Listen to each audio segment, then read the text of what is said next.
Welcome to the inspiring story of Joan of Arc, a peasant girl who rose to become a national heroine of France. Don't forget to like and subscribe for more historical stories. Joan of Arc was born around 1412 in the small village of Domrémy in northeastern France. Raised in a humble farming family, Joan's early years were marked by the hardships of the Hundred Years' War. At the age of 13, Joan began to experience visions and hear voices, which she believed were sent by God. These voices told her to support Charles VII and help expel the English from France. Joan traveled to the town of Vaucouleurs to request an audience with the local garrison commander, Robert de Baudricourt. Initially, her pleas were dismissed, but her persistence and conviction eventually won him over. In 1429, Joan embarked on a perilous journey through enemy territory to reach the Dauphin Charles in Chinon. Disguised in men's clothing, she and her small escort navigated the treacherous landscape. Upon her arrival at the court in Chinon, Joan met Charles VII. Skeptical at first, Charles subjected Joan to questioning and examination by theologians, who ultimately declared her visions genuine and her mission divinely inspired. Joan's unwavering faith and conviction won over Charles and his advisors. She was given a suit of armor, a banner, and a small army to aid in the siege of Orléans.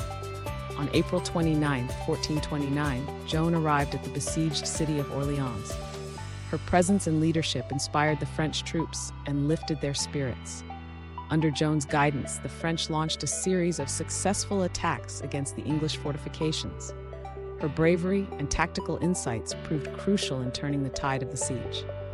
On May 8, 1429, the English lifted the siege, marking a significant turning point in the Hundred Years' War.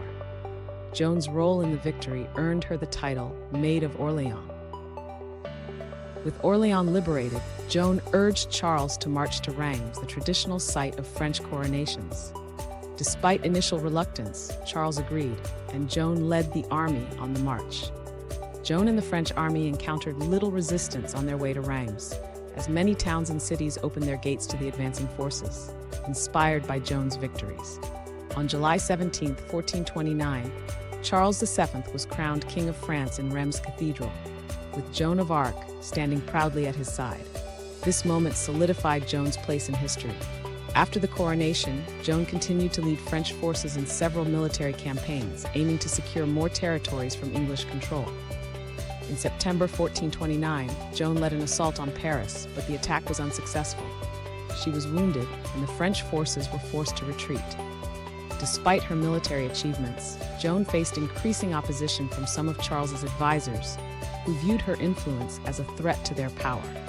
In May 1430, during an attempt to defend the town of Compiègne, Joan was captured by Burgundian forces, allies of the English. She was handed over to the English and imprisoned. Joan was held captive in harsh conditions, enduring months of imprisonment and interrogation by her captors. In January 1431, Joan was put on trial for charges including heresy, witchcraft, and cross-dressing. The trial was a political maneuver by the English to discredit her and weaken French morale. Joan faced relentless questioning by a tribunal of church officials. Despite their efforts to trap her into incriminating herself, Joan remained steadfast and defiant. Throughout her trial, Joan's unwavering faith and courage shone through. Her eloquent and fearless responses often left her interrogators frustrated. Despite her strong defense, Joan was found guilty of heresy and sentenced to death. She was condemned to be burned at the stake. On May 30, 1431, Joan was led to the marketplace in Rouen. She faced her fate with dignity, asking for a crucifix to be held before her as she was tied to the stake. Joan was burned alive, but her final words were a prayer to God.